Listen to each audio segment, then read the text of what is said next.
So let me introduce our speaker today, Sheldon Hochberg. Sheldon, who has lived with his wife, Roberta, in the Wingate Maplewood Village for 48 years, was a Pulitzer Scholar at Columbia College and graduated with honors from Harvard Law. After spending his professional life practicing law in Washington, in retirement, he's been engaged in an encore career, giving presentations on artificial intelligence, blockchain, and Bitcoin, and other topics at educational centers such as the Osher Lifelong Learning Center at Johns Hopkins and the Washington Metro Oasis. Today, Sheldon is going to educate us on generative AI, certainly the hottest and most controversial topic in the tech world today. There will be plenty of time for questions and comments after his PowerPoint presentations. I will ask you all to keep yourselves mute until the end, and I'm going to mute myself so my dog doesn't participate. And then we'll and put your questions in the chat as we go. We are recording this, and also I will be generating an AI summary, and the slides and the recording and the summary will all be posted on the WAVE website afterward. So take it away, Sheldon. Thank you very much, Mary Jo, and thank you to everybody for joining us today. I hope you'll find my presentation both informative and entertaining. Let's get started by seeing what some very knowledgeable people have said about generative AI. Bill Gates, who you all know, said that generative AI has the potential to change the world in ways that we can't even imagine. It has the power to create new ideas, products, and services that will make our lives easier, more productive, and more creative. Professor Wharton School of Business has said generative AI provides extremely powerful tools that are remarkably easy to use and whose capabilities can be wielded by anyone who can write or speak, including anyone on this program. Dave Waters, the founders of Coursera, said, "I explained ChatGPT to my elderly mom, telling her it's like Wikipedia on the exact question you want to know, and you'll see for yourselves why that's the case." To understand generative AI, you need to understand a few things about artificial intelligence. And so let's talk briefly about that. What is artificial intelligence? Well, there are a lot of definitions, but I've come up with this one, which I think encapsulates most of the coverage. It's a variety of information technologies that can do things that humans can do, whose outputs are not pre-programmed. That is very much unlike the normal programs we deal with, like Word or Excel, where the outputs are pre-programmed. And the third characteristic is that AI improves with experience as it learns. There are two areas of AI that have laid the foundation for generative AI, and I want to talk briefly about it so that you will understand where generative AI comes from. The first is called artificial neural networks. You may have heard that phrase. Sometimes it's referred to as neural nets or deep learning. All those are the same thing. And it's based on the way in which the brain operates. And it's turned out the scientists now have a very good idea how the brain operates.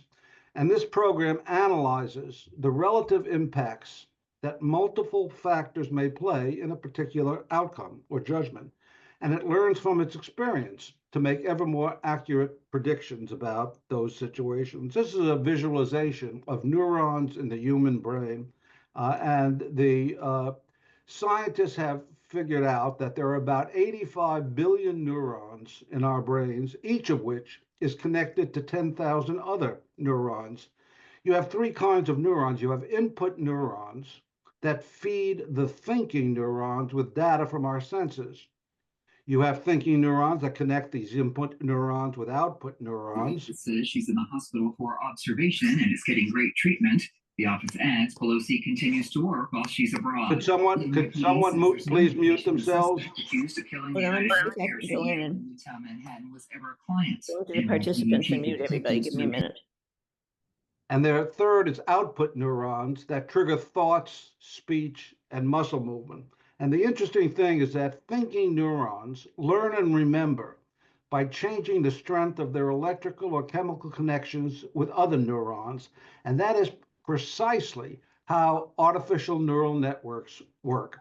This is a visualization of a very simple artificial neural network. It has 8 input nodes, and it has only 3 hidden layers. Some of the more recent artificial networks have hundreds of input layers and hundreds of hidden layers where what happens here, you can see that there's a picture of a lion on the left, and the input neurons are picking up the shape of the body, the color of the body, the paws, what the paws look like, various characteristics of the picture. And then on the far right, you have the output neurons, and they're suggesting with about 85, 80% certainty that this is a lion. That's the picture of. But the magic goes on in the input layers here, where it's constantly changing how one factor, like the shape of the head or the color of the body, influences the ultimate judgment as to what the picture is that is being shown here. So this is a simplistic view of how neural networks work, but it gives you the idea of why it's very similar to input neurons in the brain, output neurons in the brain, and the thinking neurons that go on in the brain. How are these neural networks trained? Well, it's very interesting. The first and original way was supervised learning, where the human programmers label the data that's shown to the program. So, for example, if you were trying to develop a program to identify spam email, what happens is the programmers show the artificial neural network tens of thousands of examples of real emails and tens of thousands of examples of spam emails, and they label which are the spam, which are the genuine. And that's over time, the program learns to see the difference between spam and non-spam. But it turned out that unsupervised learning works even better for certain kinds of programs. And that's when you want to have the program find relationships and differences in the data that may not be seen by humans at all. And it turns out letting the program itself decide what the differences are between the two from the hundreds of thousands of examples that it's given is better with unsupervised training than supervised. And finally, the most recent development is something called reinforcement learning. It's like training a dog. The program receives positive reinforcement, I won't get into what that is, when it makes decisions or pursues alternatives that better help it to achieve its objectives. And it's used in many of the generative AI programs we're going to talk about today. The second technology of AI that is a big influence on generative AI is natural language processing. What is it? It's the branch of AI that enables a computer program to read, to hear, and to respond to human language. Understanding language is difficult for humans, but it is incredibly difficult for computer programs. And why is that? It's because many words have multiple meanings, and understanding the context in which a word is used is difficult for a computer. For example, early programs translating English into Russian would translate the phrase, "the spirit is willing, but the flesh is weak," into "the vodka is agreeable, but the meat is rancid." You can see why they might have done it that way. The phrase, "I will press the suit," for example, means different things if it's said by a tailor or a lawyer. So you can see the difficulty of understanding. Moreover, understanding a particular statement often requires outside knowledge or experience that's not immediately reflected in the statement itself. So if I said to you, "Washington lost by 3 last night," if I said it in the summertime, you'd probably understand I was talking about the baseball team. If I said it in the wintertime, you'd think it was either the basketball team or the football team. So understanding the context and at what point in time a phrase is being used is critical. Moreover, it's frequently difficult to understand when language is being used to convey humor or sarcasm or irony. So how does natural language processing work? Well, these programs don't understand language the way we do, so you need to understand that. Rather, what happens is that they're trained to recognize patterns and in the words and phrases that they're trained on, and then respond in a way that tries to approximate how humans would respond in a similar situation. So with that background on the two AI programs, let's talk a little bit about generative AI. But to appreciate the potential future for general AI, you need to understand that with information technologies, the progress may not be linear. Rather, for certain technologies, the trajectory of progress may be exponential. Those phrases may not be familiar to you, but let me explain the difference between linear and exponential progress. Consider 30 steps of progress. If 30 steps are linear, and in our lives, most of the things we experience are linear. So you go 1, 2, 3, 4, 5. Of course, after 30 steps, you get to 30. But if we're doubling our knowledge or capabilities with every step, so that we're going 1, 2, 4, 8, 16, 30 steps of progress gets you to 1 billion. Here's a visualization of the difference between linear progress and exponential progress. And as you can see, after the 5th or 6th step, you begin to see with exponential progress that the progress goes up to the sky, whereas linear progress proceeds on a very straight line basis. Let me give you a good example of it. What you see here on the left is the world's first programmable computer in 1946. And on the right is the El Capitan supercomputer in 2024. Let me tell you about advances in computer power to help you understand the impact of exponential change. In 1946, ENIAC, that first computer, could perform 333 calculations per second. Now, if progress in computing power was linear, by 2024, 78 years later, the most powerful computer in the world would be able to perform 26,000 calculations per second. But in November of this year, just last month, the El Capitan supercomputer at Lawrence Livermore National Laboratory now performs 1.742 quintillion calculations per second. Look at that number. And it's only because of the exponential growth of the power of computers that you get to those kinds of numbers. So what's the relevance to the discussion today? It's that the generative AI programs you see today are likely to get exponentially better in the future. Accordingly, many of the shortcomings and problems you see today are likely to be corrected as exponential progress continues. The things to be concerned about are problems that may be difficult or impossible to correct. And we'll talk about these kinds of problems as well.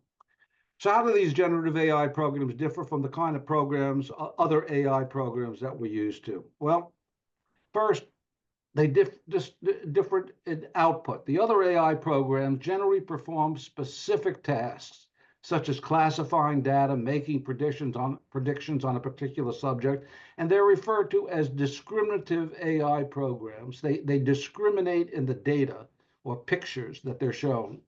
But Gen AI programs are different because they produce new content that has never before existed, and that's the difference in output. There are also difference in the training data. Discriminative AI programs are generally trained on a well-defined, curated data set that's appropriate to whatever the program is being designed to perform, whatever program. Whereas Gen AI programs, especially those used by the public, are frequently trained on immense sets of unstructured data taken from the internet, taken from media and other sources. So that's a big difference. A Gen AI program is accessed through a user interface called a chatbot. A chatbot is simply an application that simulates human conversation, whether written or spoken, and allows users to interact with the chatbot using typed or spoken prompts. All of us, or many of us, are familiar with Alexa and Siri. They're examples of less sophisticated chatbots, but they're getting more sophisticated all the time, as you may know. And they're now starting to use generative AI in their work.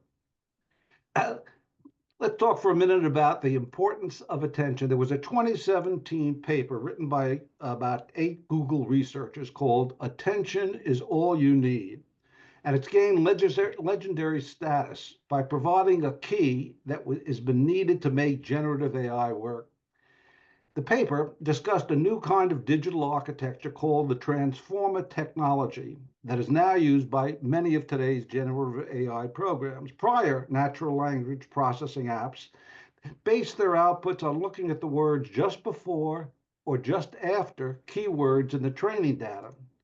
For example, consider the sentence, Joe is a baseball player, and after breakfast, he went to the park and got 2 hits.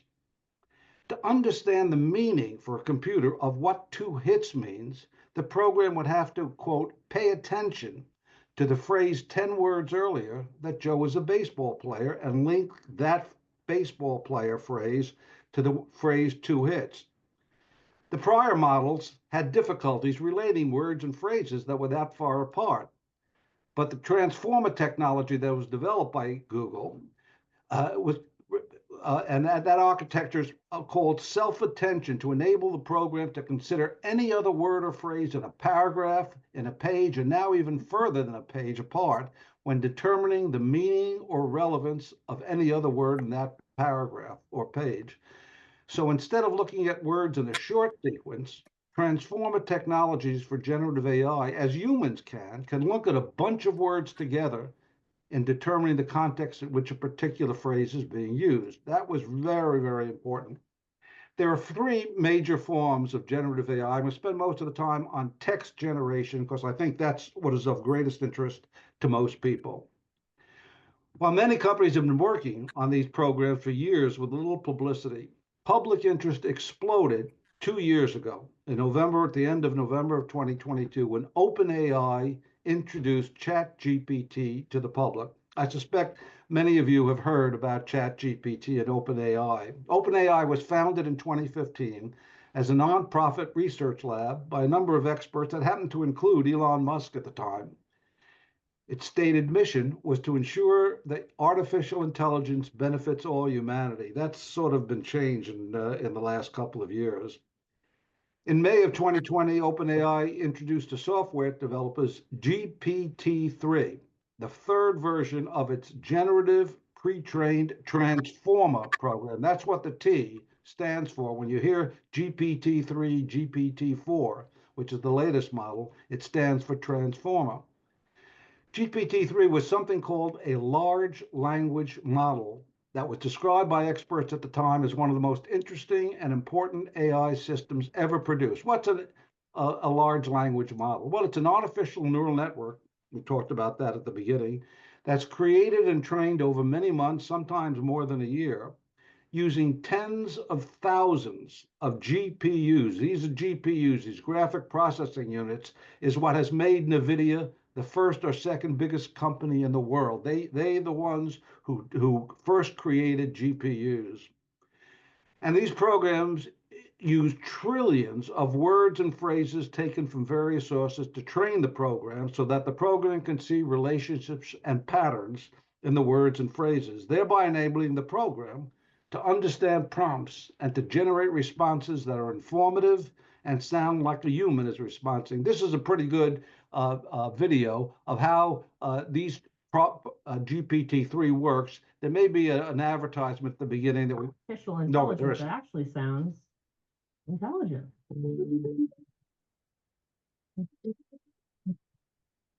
GPT-3, or the 3rd generation generative pre-trained transformer, is a neural network machine learning model developed by OpenAI, trained to generate any type of human language text.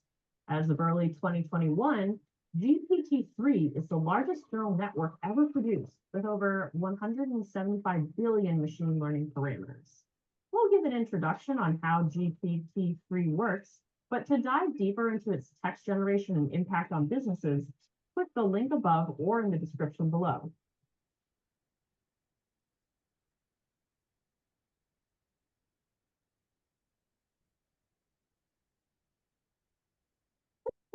AI and natural language processing machines struggle to generate natural human language text, given the complexities and nuances of language. But GPT-3 is unique in that it's specifically trained to generate realistic human text. It's been used to create articles, poetry, news reports, and dialogue, and is used for automated conversational tasks, like customer service chatbots. So how does it work? GPT-3 models are trained on a vast body of internet text to spot patterns in speech and language. Then a user inputs text, even as little as a few sentences.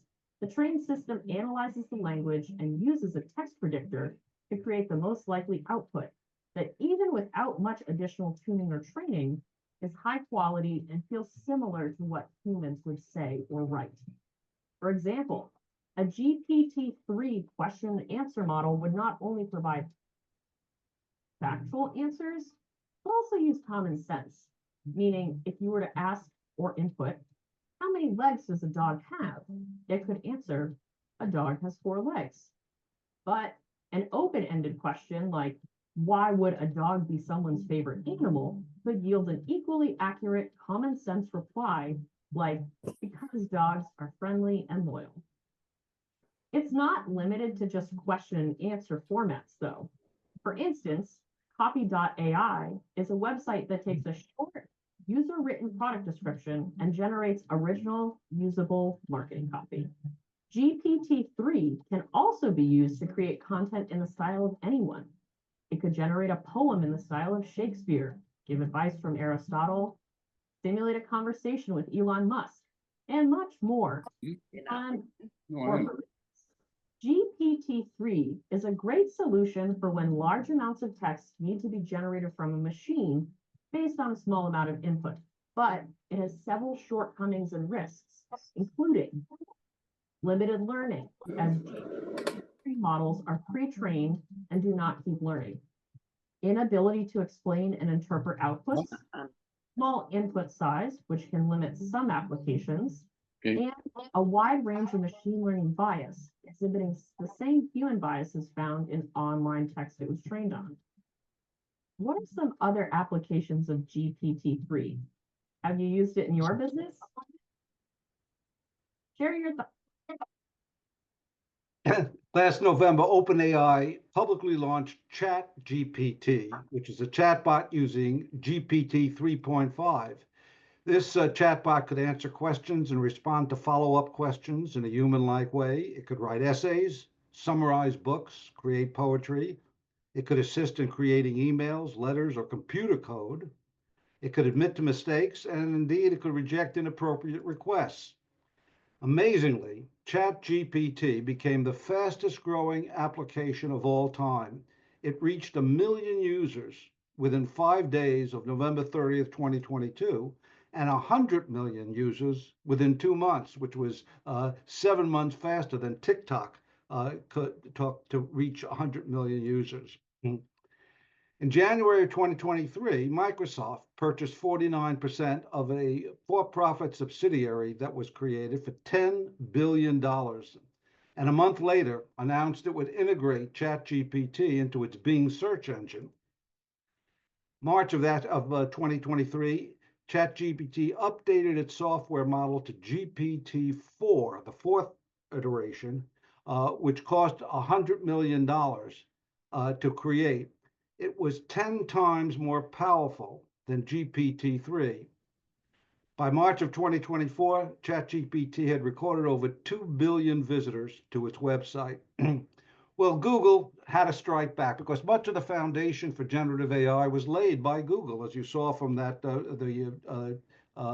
article they wrote in 2017. But because of its concerns about its reputation and the impact on its search business, Google was still testing its generative AI products when OpenAI launched ChatGPT in November of 2022. But in February of 2023, Google launched Bard, its chatbot, using Lambda, which was its earlier application for as its large language model. By the end of last year, Google had replaced Lambda with Gemini, a far more powerful large language model, and has recently changed the name of its chatbot from Bard to Gemini. These two chatbots are the most widely used large language models, and their rivalry has sparked a lot of advancements in generative AI by other companies. For example, in addition to these two companies, Claude is very widely used by Anthropic. Llama is an open source LLM by Meta, the formerly Facebook. Elon Musk's company XAI released Grok in 2023. It hasn't been a great success yet. Mistral is the most widely used LLM in Europe. And I want to mention Poe and Monica. These are two generative AI hubs, easily downloaded by just finding Poe and Monica online. But what they do is they provide you with access to multiple generative AI chatbots like those above. You can get them for free, but the monthly fees for the more powerful versions range from about $16 to $20 a month. So it's really not all that expensive. But I personally use Gemini and Poe as the two chatbots that I use for the things that I use it for. And we'll talk about the uses in a few minutes. There are a lot of interesting aspects of these large language models. First of all, you need to understand they're not thinking or creating in any human sense. They have no understanding of facts. They have no understanding of the meaning of language they produce, but rather, based on the number of parameters the program uses to correlate words and phrases in the database, and think of those parameters as tuning knobs, the biggest ones now have up to 100 billion tuning knobs to be able to determine the relationships between words. Based on that, the program generates new words and phrases and sentences that its training suggests should appropriately follow the previous words and sentences. While the programmers understand how the architecture of these programs work, they can't explain how or why these programs seem to be so capable. And indeed, they are very capable, because with sufficient training and parameter counts, these models can capture much of the syntax and semantics of virtually all human languages. They can memorize much of the data they were trained on, and they demonstrate what are called emergent abilities, unanticipated abilities not seen before in smaller models that sometimes appear only after the model has been publicly deployed. For example, these are some examples. Although not trained to perform these tasks, these models nevertheless demonstrate they can incorporate and synthesize knowledge from different sources. They can quickly learn new skills from just a few examples. They can translate virtually any language into any other language. They can perform complex mathematical calculations, and they can summarize very long texts very accurately. Here's some interesting aspect to these chatbots, in that some people have developed expertise in how they formulate the prompts so that they can elicit superior responses from these chatbots. These experts are called prompt engineers or AI whisperers, and their salary levels right now are in the range of $300,000 to $500,000 per year for people who are really good at knowing how to prompt these programs. And for some of the advanced LLM, the prompts can now be hundreds of pages long. You can put in an input, not just of a question, but of something that's hundreds of pages long to elicit the best responses. It's been shown that these programs can produce computer code as well as humans can, and much, much faster. So as a result, for example, I recently learned that Google is using these large language models to produce 20% of all the new computer code that the company is producing anywhere for any of its products. So you can see the impact that these programs will ultimately have on the computer programming industry. GPT-4, which is the latest version, its performance on standardized tests has been simply astounding. Let me show you a video, a little symbol of this. What you see in the green bars is how ChatGPT 3.5 performed. And now you can see it came out a year later. GPT-4 is performing at the 99th human percentile in the verbal graduate exams. It's performing at the 90% level in the uniform bar exam. And you can see the impact in 1 year, the improvement on various standardized tests as a result of GPT-4. Indeed, on November 17th, the New York Times reported that in a study of doctors' abilities to diagnose 6 test cases, half the doctors were not allowed to use any generative AI help, and half were allowed to use generative AI help. The first group, the group that were not allowed, achieved a 74% accuracy level in diagnosing these 6 cases. The second group achieved a 76% accuracy level.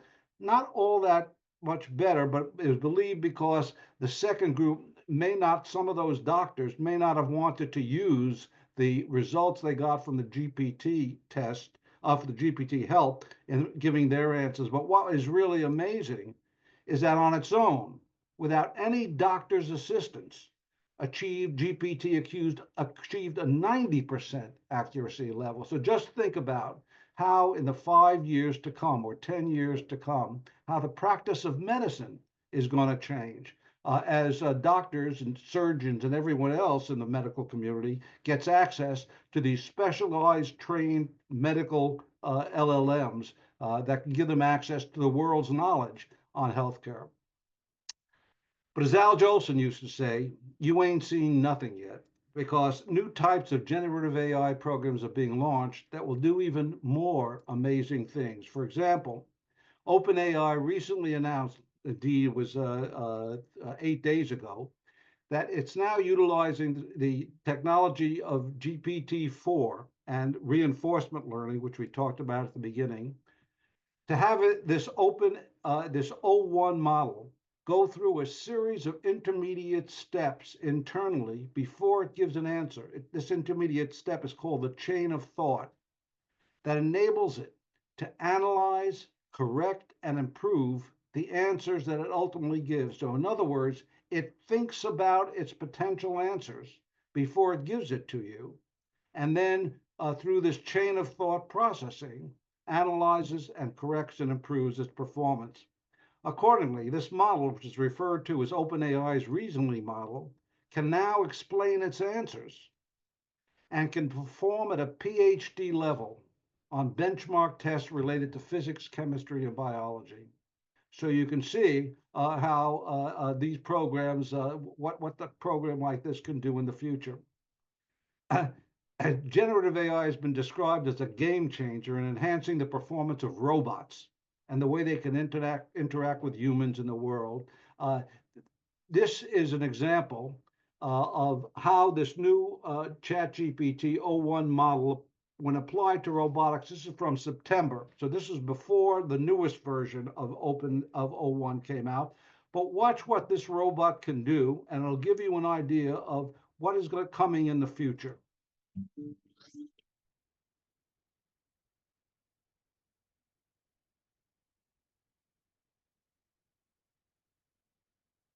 Figure 1, what do you see right now? I see a red apple on a plate in the center of the table, a drying rack with cups and a plate, and you standing nearby with your hand on the table. Great, can I have something to eat? Sure thing.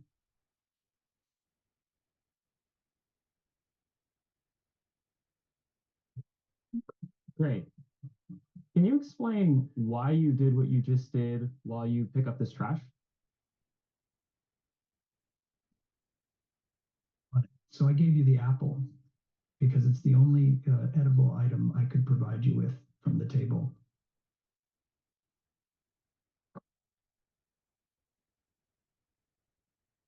Great. So based on the scene right now, where do you think the dishes in front of you go next?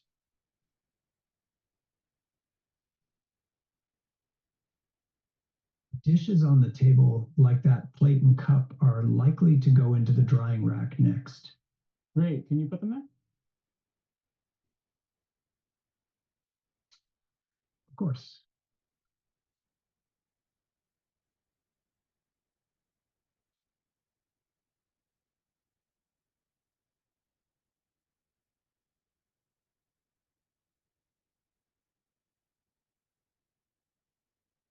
All right. So how do you think you did?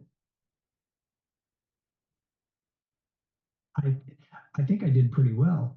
The apple found its new owner, the trash is gone, and the tableware is right where it belongs. I agree. Thanks, Figure 1. You're welcome. If there's anything else you need help with, just let me know.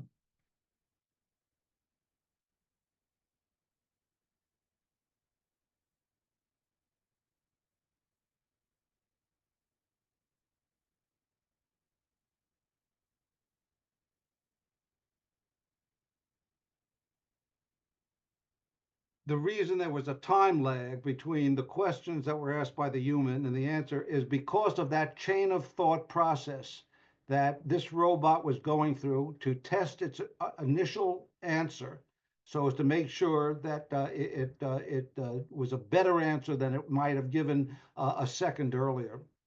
There are other generative AI programs that can act as agents in accomplishing things. For example, AutoGPT, where you set an objective and the program prompts itself on the steps to achieve your objective and implements those steps on its own.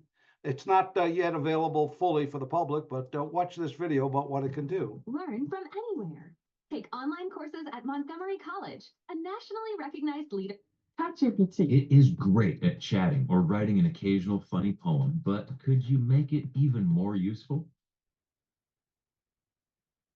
Cue in AutoGPT, an open source upgrade that takes the formula of OpenAI's chatbots and turns it into a tool with near unlimited potential. How does it work? And what can AutoGPT do? The simple answer is it can prompt itself. Just give it goals to accomplish, and that's it. These goals can be as abstract or as concrete as you want. AutoGPT will break them into steps and try to reach them to the best of its abilities. Would you like it to do some research before writing you an essay? Or find out the latest trends you could use to base a business on? Just ask. So, since AutoGPT can prompt itself, it will think and reason while accomplishing the tasks. It will look for solutions, discard the unsuccessful ones, and consider different options. It's almost like looking into the thoughts of a person. You constantly see what is going on and why. Oh, and it will constantly ask for your approval, especially if things do not go as intended. It might even argue with you if the task is too difficult or not formulated correctly.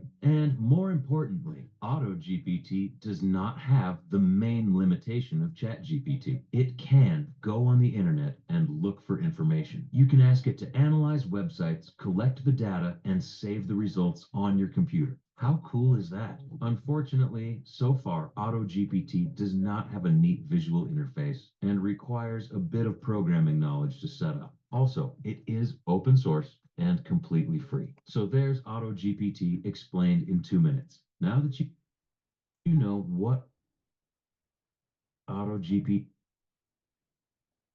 And many AI experts believe that creating workflows for these kinds of agents will greatly accelerate their future performance.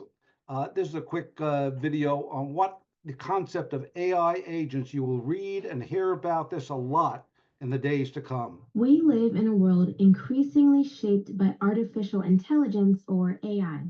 From answering our questions to controlling our homes, AI is becoming our go-to assistant. But what if AI could do more than just those things? What if it could understand our goals, plan actions, and interact with the world on our behalf? Enter AI agents. These are not just chatbots or voice assistants. They're intelligent programs that can interact with software, data, and even hardware, all while working towards specific goals. Think of them as digital assistants with problem-solving skills. In that way, AI agents can be thought of as simulating human behavior, but they can also simulate non-human behavior. For example, an AI agent that simulates a cell could be helpful to a scientist investigating how that cell responds to a new environment or a new drug. And an AI agent simulating an autonomous car could help an engineer building sensors or software that will eventually be used on a real car. At the heart of an AI agent is a language model like those powering ChatGPT. But unlike simple chatbots, AI agents have a unique ability to plan and make decisions.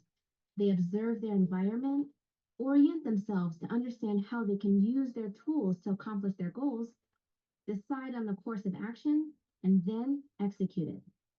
The possibilities are vast and ever expanding. AI agents can be tailored to specific tasks and industries, becoming valuable assistants for doctors, researchers, engineers, and more. AI agents are not just individual problem solvers. They can also work together in multi-agent systems, simulating human-like or other types of interactions and behaviors. This opens the door to even more sophisticated applications, like simulating social or intercellular dynamics, training medical professionals, or even designing complex virtual worlds. As AI technology continues to evolve, so will the capabilities of AI agents. They will become smarter, more adaptable, and more seamlessly integrated into our lives. Whether it's streamlining our work, automating mundane tasks, or helping us tackle complex challenges, AI agents are poised to become our indispensable companions in the digital age.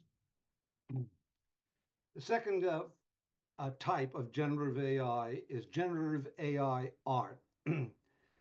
Little history about it. This is a picture from the early 1960s of generative art generated by computers by Michael Knoll, who pioneered the use of computers to generate random images like this. Interestingly, in 2021, an artist named Beeple, who sold a compilation of 5,000 digital works he had created one a day over 13 and a half years, he sold it for $69.3 million, which is the third highest price ever realized by any living artist for any work of art. This is what Beeple's Every Day's the First 5,000 Days looks when you try to see 5,000 pictures at one time. This will give you a little idea of what some of the pictures that he created look like. This is some other examples of past art that's been created digitally. Some of it's quite interesting. I particularly like this one in the upper right. But generative AI art are trained, the programs are trained on millions of images found across the internet so that the program can learn the features and styles of those pictures, and then when prompted, generate new art.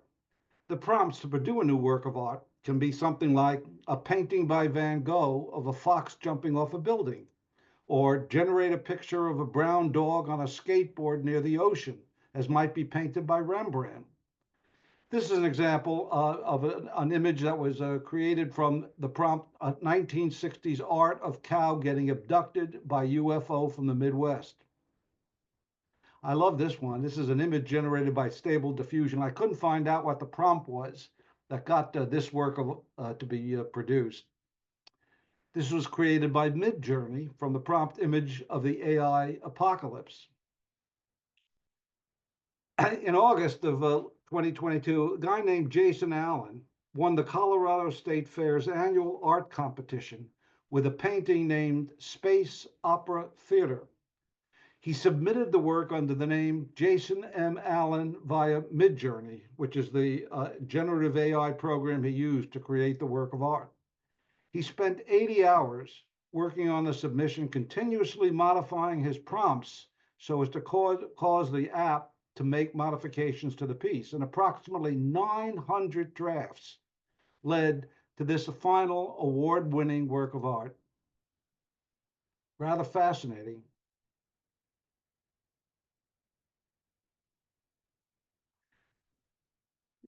The following photograph that I'll show you won a first prize in the 2023 Sony World Photography Contest, but the creator subsequently returned the award and admitted it was created using a generative AI program. What you're going to see was not a real photograph.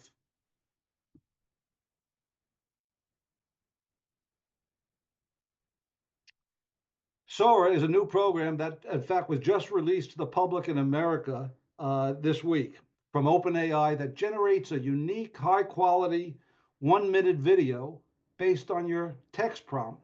Let me show you a video about that. This is another.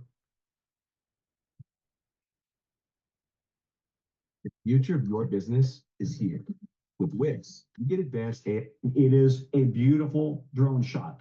The kind of video that you might see in a travel video, right? Except it's not real. There is no drone. There is no camera. You can't travel because the video was generated by AI. It's from a new tool just announced a few hours ago by OpenAI called Sora. All it takes is typing in a short text, a prompt, and in minutes it spits out a 60-second video clip of pretty much anything you can imagine. Brian Chung is here to break this all down for us. This is cool, Brian. I mean, yeah, it could mean millions of people, though, could be out of work, right? Because who did all this video and what kind of an impact might it have on the jobs market? Yeah, I mean, it's really mind blowing. Some other video that we saw was of a woolly mammoth in a tundra. We also saw a little monster lighting up a candle, and none of it was done by any animators. All you have to do is enter in a text prompt, you hit generate, and it creates what you see in front of you. Again, nothing was shot in this case. It's all AI generated. And obviously, this is a concern in Hollywood where you have animators, illustrators, visual effects workers who are wondering, how is this going to affect my job? And we have estimates from trade organizations and unions that have tried to project the impact of AI. 21% of US film, TV, and animation jobs predicted to be partially or wholly replaced by generative AI by just 2026, Tom. So this is already happening. And I have to also point out this tech is from the makers of ChatGPT. So very much a big technological jump for that company. Yeah, but scary. I mean, Brian, what if I typed in right now, I want Brian Chung to tell me about the stock markets, and then I want him to walk down the street and buy a Starbucks? You wouldn't need me to do that? It might, and you wouldn't need to do me. But here's the thing: there are some things inside the announcement today that came from OpenAI with regards to the way they would protect you, for example, using my likeness. So usage policies that they already have in place, the company says, will reject violent or hateful images, sexual content, celebrity likenesses, IP of others. They also say that they're engaging policymakers, educators, and artists as they develop and test this technology, which, by the way, OpenAI tells me they don't plan on releasing to the public anytime soon. But regardless, even if they say that, what we've seen is that in practice, it's hard to stop. The issues with the deep fake porn, for example, with Taylor Swift's likeness, just illustrates how difficult it is to police these things. With video, it's very much an issue. Yeah, and you got to worry about the impact on elections. We're already seeing AI used in fake election campaigns. You got to worry if it's going to get this sophisticated. You can't tell the difference. Where is this headed? I got 10 seconds for you. Yeah, and that's the thing where they're trying to consult, again, policymakers and industry groups, but what that yields in the long run, it remains to be seen. But again, not yet released to the public, but at some point, it very much could be very prevalent in the entertainment industry and beyond, Tom. As I mentioned, this week, OpenAI announced that it is being released to the public this week. Many observers believe that generative AI is ushering in a cognitive revolution potentially comparable in impact to the Industrial Revolution in the 18th and 19th centuries. When you think about it, whereas the Industrial Revolution automated activities that used to be done through physical work by humans, the Cognitive Revolution will automate activities that require knowledge work by humans. The Industrial Revolution led to greater productivity and increase in the world's wealth and longer and healthier lives. It also resulted in massive shifts in how people worked and earn a living. And it's possible that the Cognitive Revolution will bring similar, perhaps even greater benefits and changes. Let's talk about some of the potential benefits of generative AI to seniors and to consumers generally. This is important, I know, for many of you. I want you all to remember that if you converse with a generative AI chatbot as if you were conversing with the smartest person in the world, there's almost no question or topic for which you can't find help, and you won't have to ask your children or grandchildren. This help can include finding answers to questions, learning how to do things or to solve problems, writing almost anything, recipes, jokes, poems, summarizing a long text, or providing reminders for appointments, medications, and other important tasks. But it's up to you to just download one like Gemini or Poe or any of the other generative AI apps and play around with it to see how it can help you. In all the presentations I've done this year, and I've done 6 other presentations on generative AI, people have come back to me and said, it really changed their whole approach. They no longer rely on a Google search to get answers to things. But unlike a Google search where you get links to websites where you have to spend time searching for the answer, these chatbots now provide you with answers, and in addition, they provide you with links to the internet sources for their information. To get the best results, you may need to follow up on your initial prompt with further prompts. And prompt doesn't have to be just one question or one sentence. It could be, 4 or 5 or 6 sentences that give enough detail so as to help the program do the best it can. And if you have artistic or creative talents, You can use the generative AI art or music programs to create your own visual or musical creations. And a lot of seniors are starting to do that. The impact on business is potentially revolutionizing. It's going to improve decision making. It's going to enhance productivity and creativity to help companies generate new ideas and concepts. And most importantly, it will automate a lot of repetitive and time consuming tasks that people have to do right now.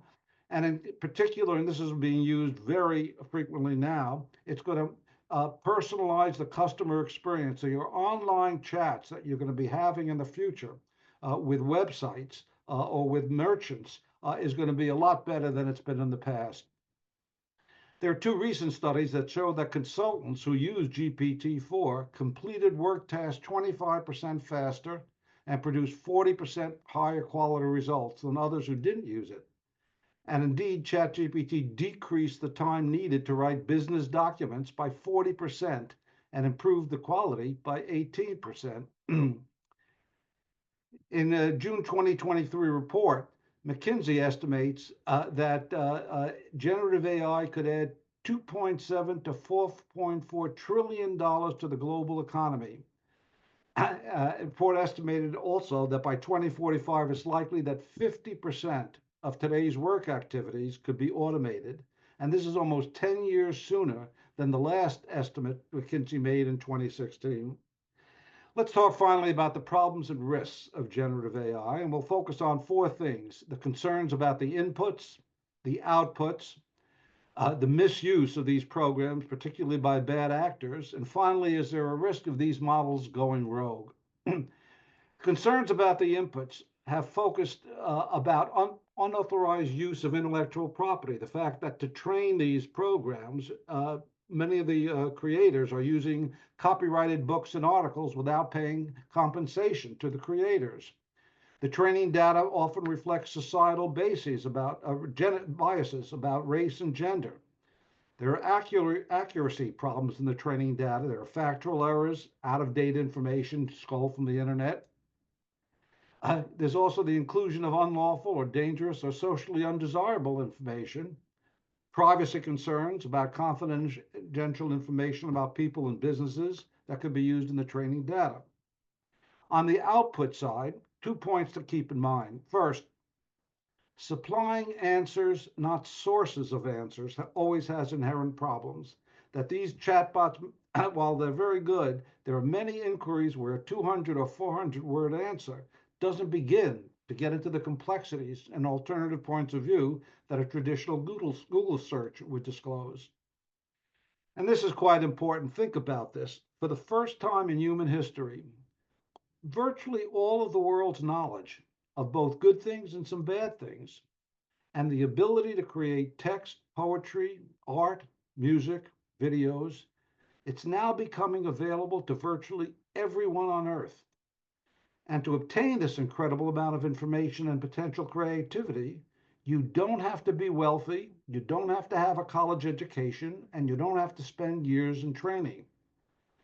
And almost anything, and this is a problem, that can be created can be published on social media to millions of people without third-party editorial control or supervision. So you can see how AI can be both a blessing if access to the technology is used properly, and a curse if such access is used improperly or for unlawful, dangerous means. There are problems in the accuracy still, in fairness. Occasionally you get lack of common sense, and that the fact that these programs can't explain how they reach their answers, but of course that's changing. Many of these problems, I believe, in the exponential growth of generative AI will get solved. And there are guardrails for these problems, included by NVIDIA, to correct the inappropriate output, to correct the hallucination problem, to deal with regulatory compliance, and misalignment between user objectives and what's generated. The third problem, this I think is still and will continue to be a significant problem, is the misuse of these programs by bad actors. And it's certain that individuals, groups, and even governments will misuse these programs. This includes for social or political manipulation or blackmail, to create fake news or fake information, deepfake videos, to access and disseminate information on how to develop harmful weapons, to create and circulate pornography using generative AI art, and to engage in more dangerous cyber attacks of various kinds, and certainly collecting and disseminating confidential personal information without permission. Here are four of the most iconic deep fake photos of the last couple of years. You can see of the Pope, a photograph of the Israeli-Hamas battles, a little girl supposedly in the Ukraine, and a fake video of President Trump. I'm going to skip this video.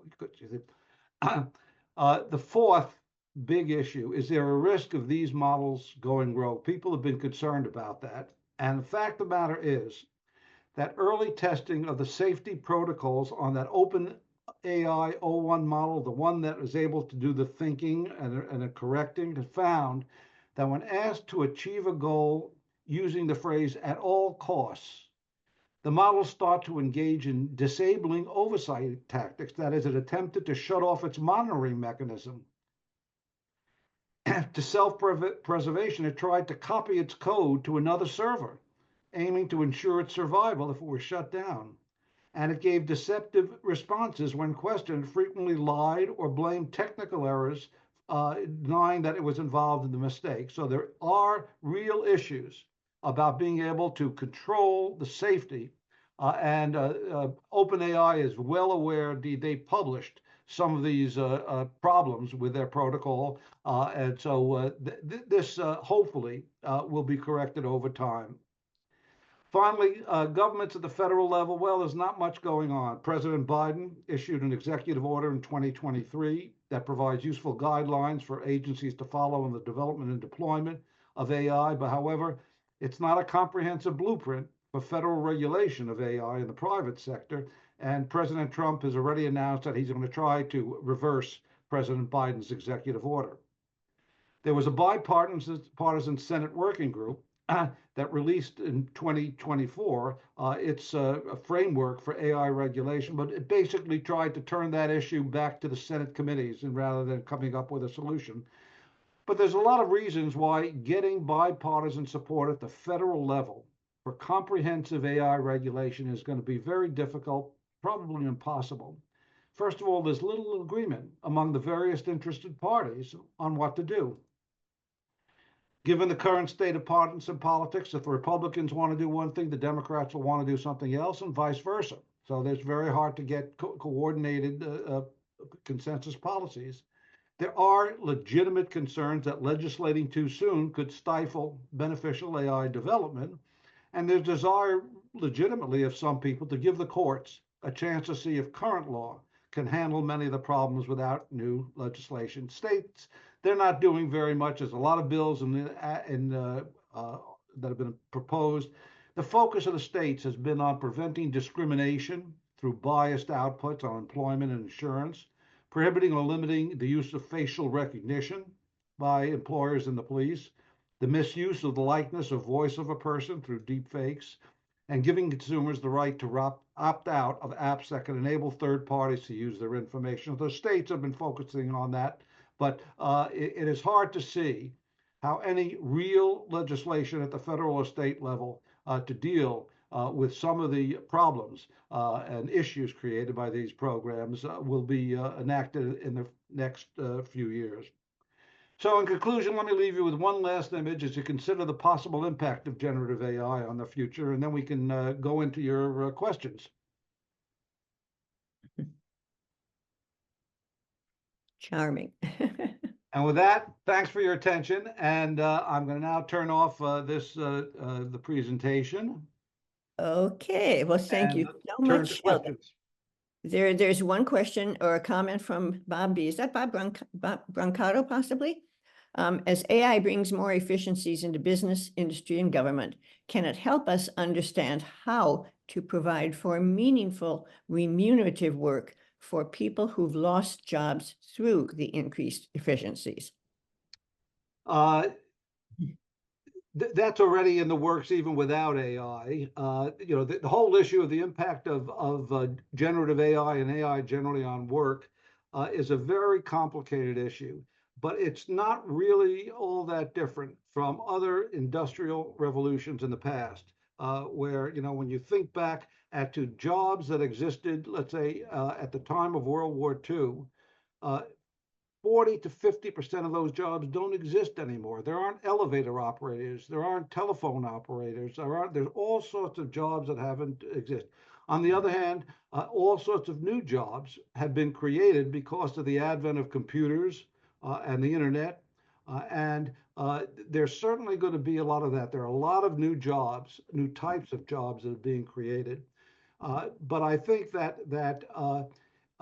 over time, there is a generation today that may not be able to be trained to use these generative AI programs to assist them in their work.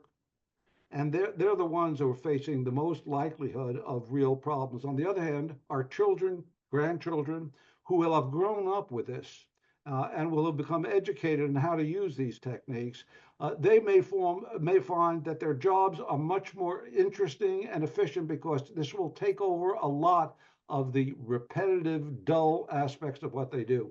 But the answer is, if you, any of you, and I encourage all of you to download one or more of these programs. I use, as I say, Gemini and Poe, and just play around with that question and see what kind of responses you get from a consumer-oriented generative AI bot, and you'll be amazed at the kinds of things it might suggest. So there's another question is, it speaks to the issue of the scams by mail, phone, etc., and asks if there are any safeguards to protect the public from being scammed by AI. I would like to add the other side of the coin to that so that we could consider it at the same time, which is, it occurred to me, wouldn't it be nice if someone had AI and they could type into it, I just got a phone call saying that it was my grandson in jail and I needed to do X, Y, or Z. Can you tell me if this might be a scam? But anyway, how about the protection from being scammed by AI? On that last point you made, go to your generative AI chatbot and type in that question, and you will see it will give you an answer. Indeed, there was a full section of the Washington Post early this week that talked about an elderly woman who got scammed by that. We're all going to have to be more careful. We do, a lot of us do online banking, and so in using access to internet sites, you have to be concerned about the legitimacy of those sites. So over time, I think people will recognize that when you get these calls, you do not respond. The first thing you do is go to your police, a number that you know, not the number that the person on the phone tells you to call, to be able to ward off. But it's every new development has brought with it the potential to enable scammers to adversely affect us. This is even more powerful. So we will have to individually do more. But I think the public is being educated, like through the articles that appeared in the Washington Post. The New York Times has done similar articles. We all just knowing that, in fact, there are scammers who can imitate voices. I myself have a deal with my children and grandchildren that if I hear their voice and it says, I'm in trouble, you need to do this or that, I have a secret password that I say, okay, tell me the word.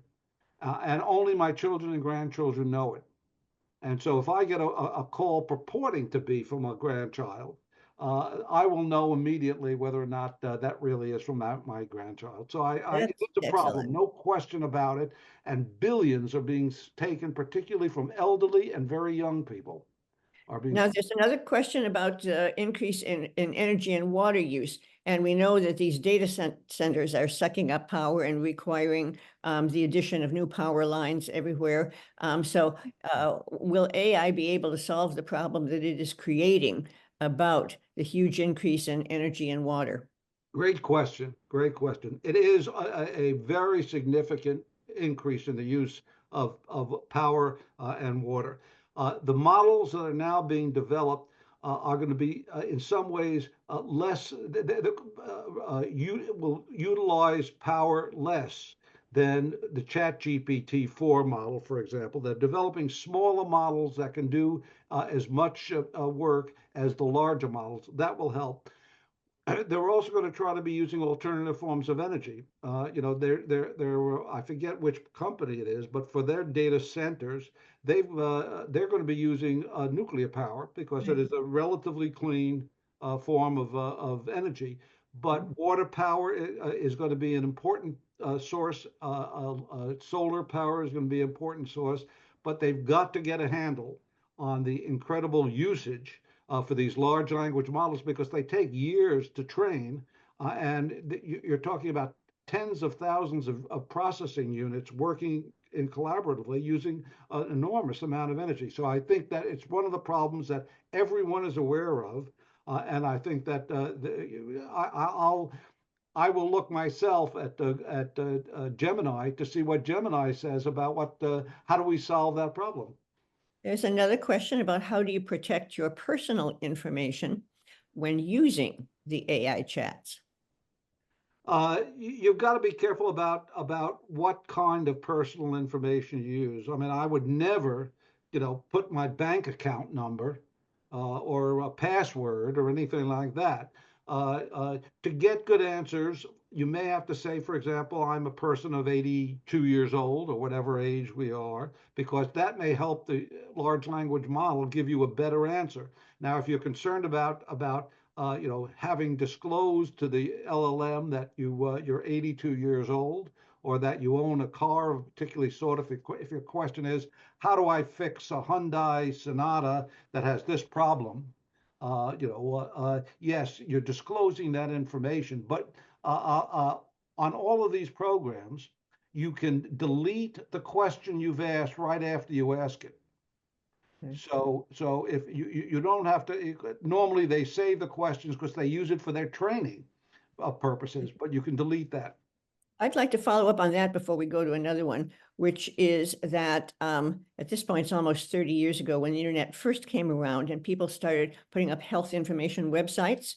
There was a lot of concern about consumers, ordinary consumers and patients using them. And in fact, my team actually created the first for Department of Health and Human Services at a time when the National Library of Medicine refused to because it thought that consumers and patients should not have access to that information because it would be dangerous. But nowadays, we are putting in a lot of information. We're looking for diagnoses, et cetera. And we do need to take care. But is there any way that you would see a responsible and effective use of AI to do a little self-diagnosis? Again, with all caveats. It's always risky doing self-diagnosis, but for my wife and I, anytime we get anything, any report or information from a doctor, to try to learn all about that, I just turn to Gemini or Poe, and the amount of information you can get, easy to understand information you can get, is very helpful.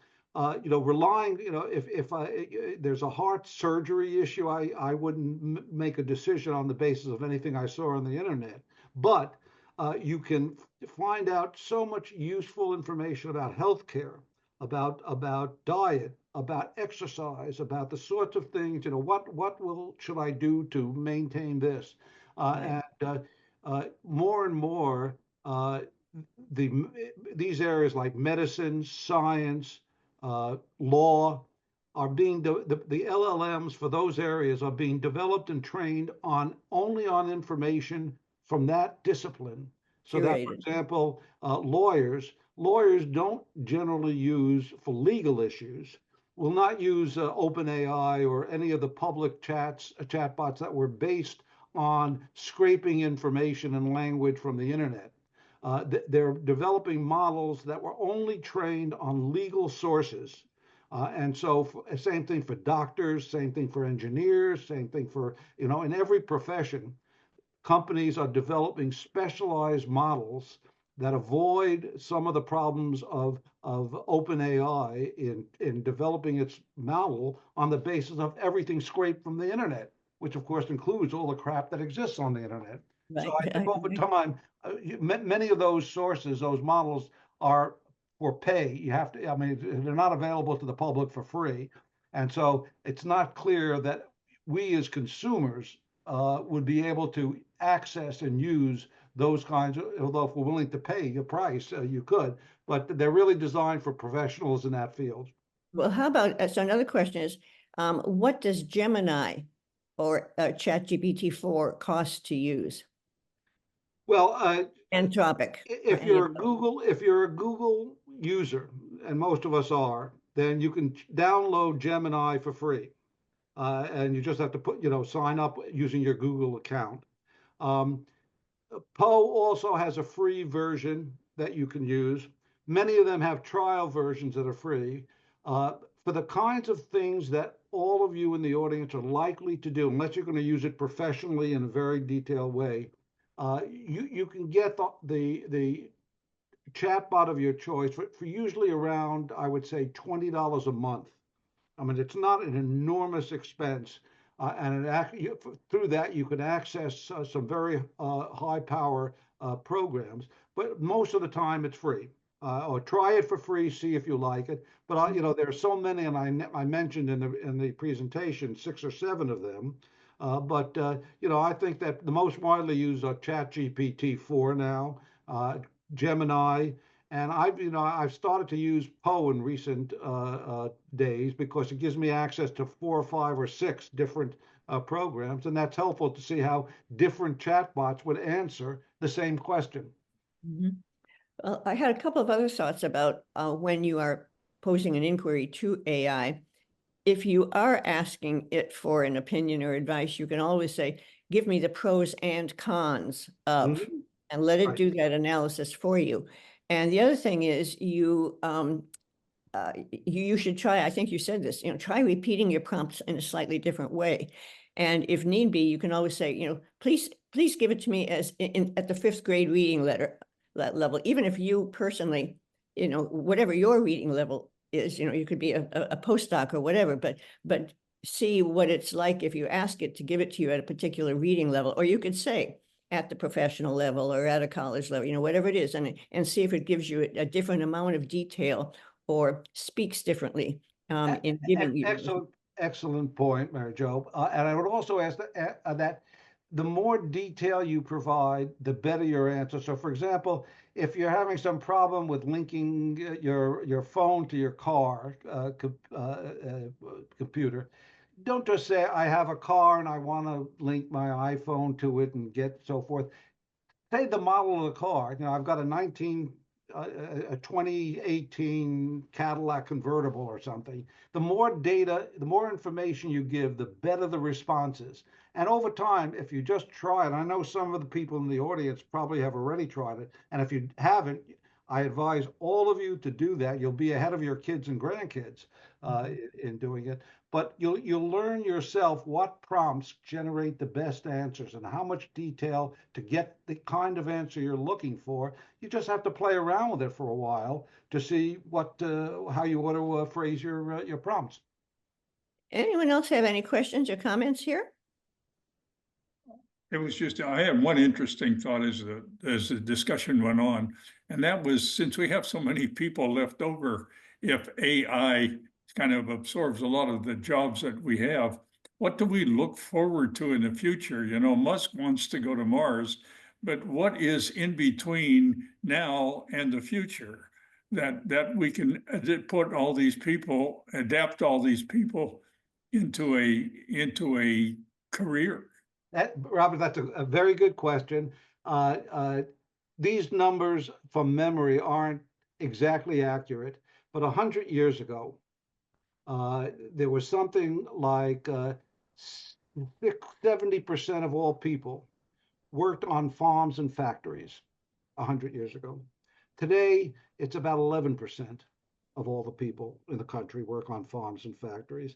And so if you asked 100 years ago, and if I told you, if this lecture were happening 100 years ago, and I made the prediction that technologies and so forth are going to reduce the need for farm workers and factory workers, people would say, well, where are people going to work if not farms and factories? Because our only purview back 100 years ago that was where you got your job. You worked in a farm, you worked in a factory. The fact of the matter is, there are hundreds of jobs that didn't exist back then because of technology. I mean, think of all the millions of jobs that the creation of the computer and the internet have created.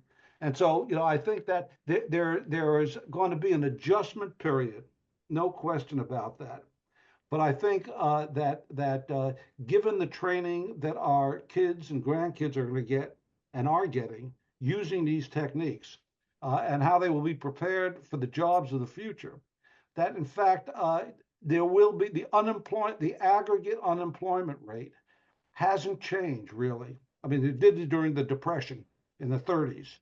But the fact of the matter is, despite all the disruption that computers and the internet have caused, the aggregate employment in America and unemployment levels haven't significantly changed. It's not that people lost jobs, they did, but other jobs were found. That doesn't say we're not going to need potentially an income security system in our country. As one who was a coal miner and a steel worker back Yes. back in those The times. current steel workers, if we can do as we are, I mean, but this has been happening for 20, 30 years, that there have been fewer and fewer steel workers as the Right. factories have gotten mechanized. Sure, I was the Industrial Revolution person. Right, I'm but old we enough may, to be that. it turns out we may need some income support levels for current workers who aren't readily able to be retrained into the jobs that exist. There will be some unemployment created by people whose jobs become outmoded and don't have the skills or education to be able to get other jobs. That is a problem, and how we deal with that as a society is going to be an issue. Maybe we have a world to maintain. Maybe the world, the cataclysmic effects that are happening in the globe might require a staff of people to be able to solve those. And maybe that may be the coming. I just wondered if you had wondered about that. Think back about even 50 years ago, about the kinds of jobs that existed. And so many of them, we no longer have those jobs. I mean, mechanics for automobiles have become so much more efficient and last longer than they did 50 years ago, so that the need for mechanics is not as great. I mean, there are all sorts. You can give hundreds of examples, but the farm and factory from 100 years ago, I know that data. That data is well known. Was about 65%. Now it's 11%. I was thinking of another thing, though, that it will be many of the knowledge workers who are displaced if they can't be retrained. And I don't think there will be as much sympathy for the unemployed lawyers as there might have been for the unemployed farmers or coal miners, but I could be wrong. But on another humorous note, I wanted to say, while you were talking, it occurred to me something that I think I'm going to try. I have this 11-year-old grandson who's absolutely mad about basketball. He's also very good at it at 11. I mean, he's absolutely fixated on it. I think I am going to ask ChatGPT what I could talk about with my grandson. What are the things that he might want to talk about, and what should I be prepared to say in response so that we can have a conversation? So again, if you've got grandkids who are into something that you don't know anything about, why maybe we can get a little bit of help from AI.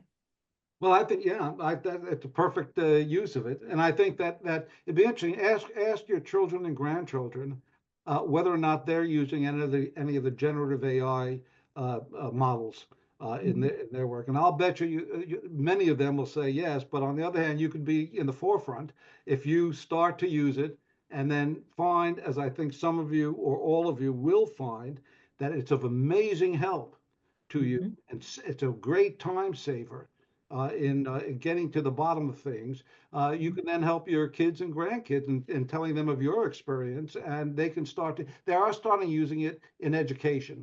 I mean, indeed, there's a problem in people, for example, submitting written materials and reports using ChatGPT or any of the other models. Teachers are aware of that. So, for example, I know at some schools, tests are given, you can't bring the computers or iPhones or anything like that into the test because of the fear that you might be relying on these things. But in the future, think about it. I mean, why do I have to remember a lot of facts when at the end of my arm, on my phone, my iPad, or my computer, I can instantaneously get any of the information I need for anything I want to do? So what skills should I develop? What skills do I need to have to succeed in that environment, as opposed to memorizing that Columbus discovered America in 1492? It's similar to the argument when slide rules were replaced by handheld calculators. Yes. So Yes. anyway, listen, we're getting just about a time. Any other comments or questions from the field out there? None? If anyone, by the way, if anyone wants to ask me a question or has a comment or whatever, my email address is poppysan, Poppysan, poppysan@msn.com. So I'll be happy to converse with you. But I hope I'd feel great if all of you downloaded one or more of these apps and started to use it. You will discover you can do things that you never thought you can do when you use it. Well, thank you so much, Sheldon. And again, yes, the slides, the summary of it, the recording of it will all be available on the WAVE website, wavevillages.org. Go to WAVE programs and then archive of WAVE programs, and you'll see all of our programs and of all kinds going back a couple of years. Sheldon, this has been wonderful, very stimulating. There has been a request to do it one evening in January or February. So if those of you who are still on right now think that you want to come back for a second dose, why, stay tuned. Thank you so much, Sheldon.